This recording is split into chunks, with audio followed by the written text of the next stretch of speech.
After 5 years of silence, my father reached out to me, prompting a flood of memories about our last encounter when I was 26. Not long after I graduated from college, he abruptly kicked me out of the house. This shocking decision came on the heels of accusations from my stepmother and stepsister, who claimed I had stolen money from my stepsister's college fund. It was the breaking point of mounting tension that had been simmering since my father remarried. My parents divorced when I was 7, and by age 15, my dad had started dating Ellie, my future stepmother. Ellie was a widow with a daughter, Sophia, who was 4 years my junior.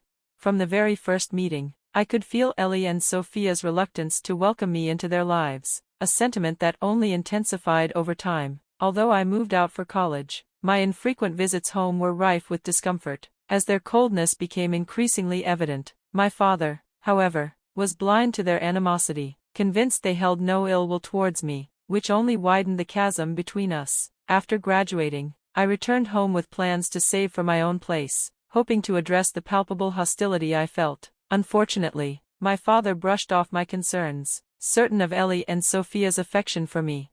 But it quickly became clear that their disdain was all too real. Tensions escalated when Ellie and Sophia accused me of something grave. After a long day of searching for a new place to escape the toxic atmosphere at home, I returned to find my father visibly upset. He immediately ordered me to leave, convinced I had stolen from Sophia's college fund. Ellie echoed his accusations passionately, falsely claiming I had misused access to a financial account designated for emergencies. Reeling from the confusion and hurt, I was forced to leave without my side of the story being heard. This rupture ended our relationship, and I lost all contact with him. Now, years later, my father's unexpected outreach has resurfaced those old wounds, making me question my past actions and whether I handled everything as well as I could have. I never understood why Ellie accused me of misappropriating funds meant for her daughter. She alleged that I had used money set aside for Sophia to indulge in an extravagant shopping spree, an assertion that was completely untrue. Yet she managed to convince my father by planting the purchased items in my room.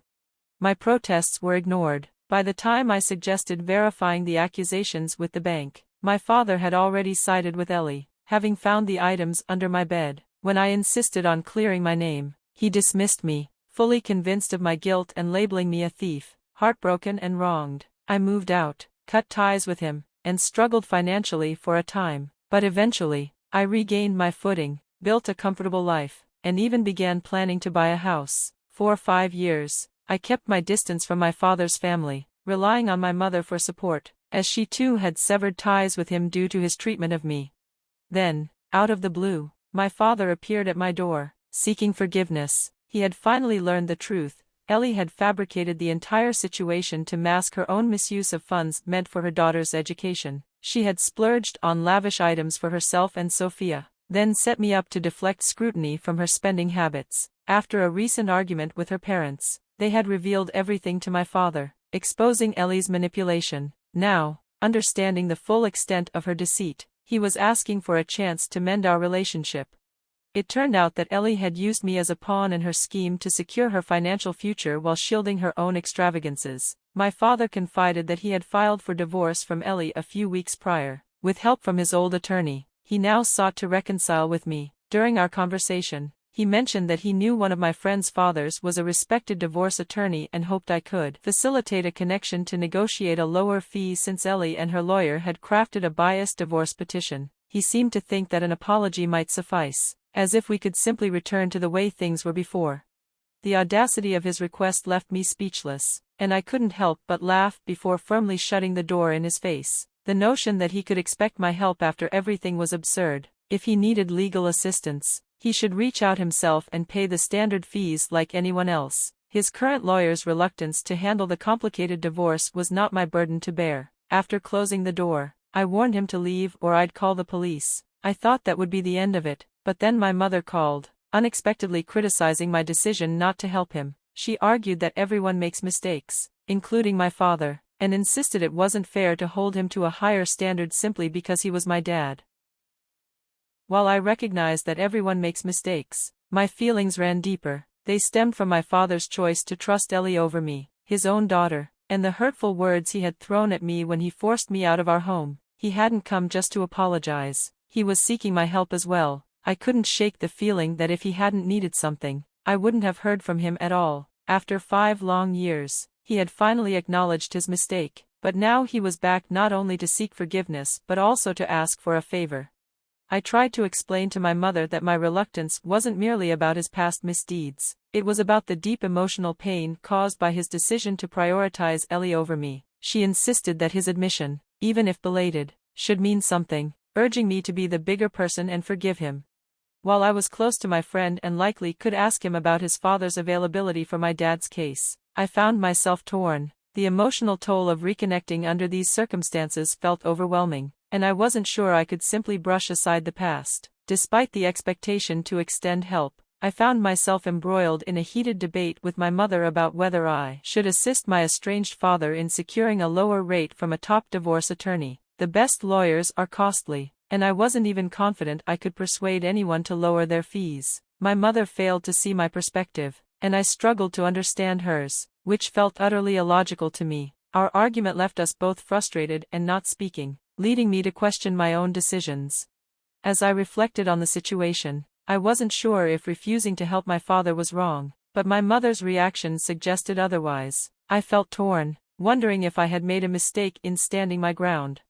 After some contemplation and considering the opinions of others, I decided to distance myself from both my parents. I realized I owed my father nothing, especially since his apology came only after he discovered the truth, indicating that he likely wouldn't have reached out if he hadn't needed something from me. As for my mother, I was baffled by her sudden support for my father after years of estrangement. During our last conversation, she mentioned that he had reached out to her in tears, trying to reconnect, which was unusual for him, as he rarely showed his emotions. This was enough for her to listen to him, leading to her finding out about his attempt to apologize to me. Yet she claimed they hadn't spoken in the last 5 years, a statement I found hard to believe. This entire situation made me realize that my mother might not understand me as well as I had thought. If she truly knew me, she wouldn't have expected me to forgive my father so easily. For now, I resolved to maintain my distance from both my parents. Avoiding my father had been surprisingly easy. Since I had distanced myself from my father for 5 years, stepping back from my mother would be much more challenging. She had been my main family connection during that time, and losing that bond was painful. I decided to give her a week to reflect and potentially apologize for her reaction. If she didn't come around, I would have to accept that my relationship with her might also become a casualty in this ongoing family conflict. It was a tough situation, but I needed to prioritize my emotional well-being and move forward with or without their understanding. Before the week was up, my mom reached out, not with an apology, but with a request to meet and talk things through in person, holding on to hope for reconciliation. I agreed. When she arrived, she began by admitting that she might not have fully grasped my perspective during our last discussion. Encouraged, I reiterated my feelings, hoping this would pave the way for her to apologize so we could finally put this behind us. However, instead of offering an apology, she suggested I have the same discussion with my father. She believed that if I could explain my side calmly, it might help mend our relationship. She reminded me that despite his mistakes, believing I had misused Ellie's money, he had protected me from legal consequences, which, in her view, showed he still cared. She insisted I should at least offer him an explanation, emphasizing that I was raised to be kind and understanding. Disheartened, I told her she didn't know me as well as she thought. I felt no obligation to forgive or explain anything to my father. Considering his past actions, it hurt that she hadn't acknowledged her part in this, and I made it clear that I would only continue the conversation if she was ready to genuinely apologize. As our discussion grew more tense, she became visibly anxious and admitted she couldn't leave without fulfilling a promise to my father to persuade me to talk to him. She pleaded with me, saying that family should be there to forgive one another and that it would be tragic to live otherwise. I dismissed this as empty rhetoric and asked her to leave, frustrated that her visit was more about keeping her promise to my father than genuinely repairing our relationship. In that moment, she finally expressed regret, perhaps realizing too late that her approach might cost her our relationship. Her apology seemed tied to her obligations to my father rather than a sincere understanding of my feelings, adding another layer of complexity to our already turbulent family dynamics.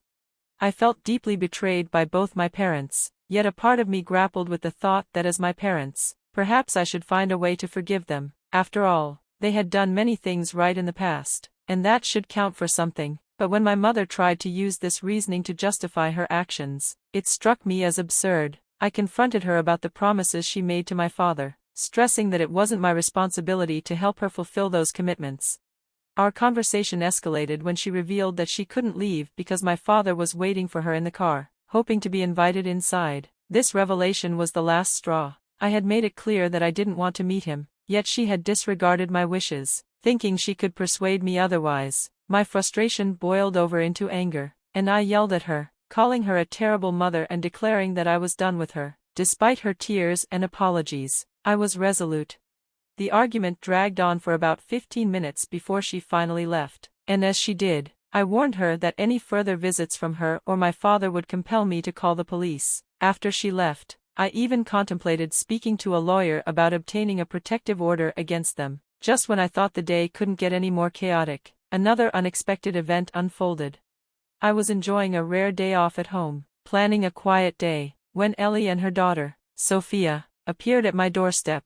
Initially, I considered sending them away immediately and even started to dial the police, but Ellie quickly intervened, insisting she wasn't there to cause trouble. Rather, she wanted to reveal some truths about my father and explain why my mother had suddenly sided with him after years of silence.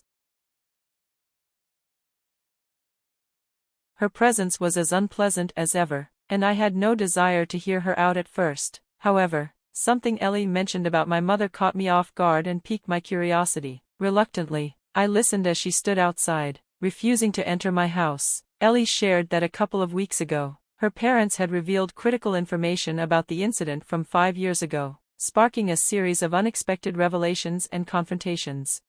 This twist was surprising. I hadn't anticipated Ellie, of all people, coming forward with information that could shed light on the recent tensions within my family. Her news complicated my understanding of our family dynamics. Ellie explained that she had stopped sending money to her parents because my father was no longer providing the financial support she desired. Greed had taken over, and when the funds dwindled, she began investigating. Her snooping led to a shocking discovery. My dad was having an affair with my mother and was allegedly stashing money away to leave Ellie. Determined not to be left empty-handed, Ellie decided to stay with him, planning to initiate the divorce on her own terms.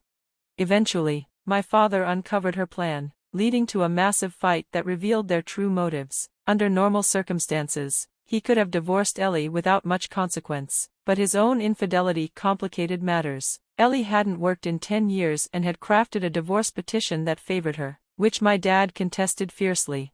She told me all this because my father had recently threatened her during a phone call, warning her that I was supposed to connect him with a top divorce attorney, putting her in a vulnerable position. He was bluffing, but Ellie, fearing the worst, decided to spill everything. I was stunned by her revelations. They explained my mother's odd behavior and sudden alliance with my father. After sharing her story, Ellie left it up to me to decide whether I wanted to assist my dad or not. For once, Ellie had actually been useful to me, and I found myself oddly grateful for her honesty. Yet this was the final straw with my parents. I couldn't believe my mother had tried to manipulate me into giving my father another chance for her own selfish reasons. It was clear that my parents were suited for each other, and I was better off without them in my life. Living on my own, I genuinely enjoyed the peace. Occasionally, I missed my mother, but I quickly reminded myself of her betrayal, which made it easier to cope with her absence.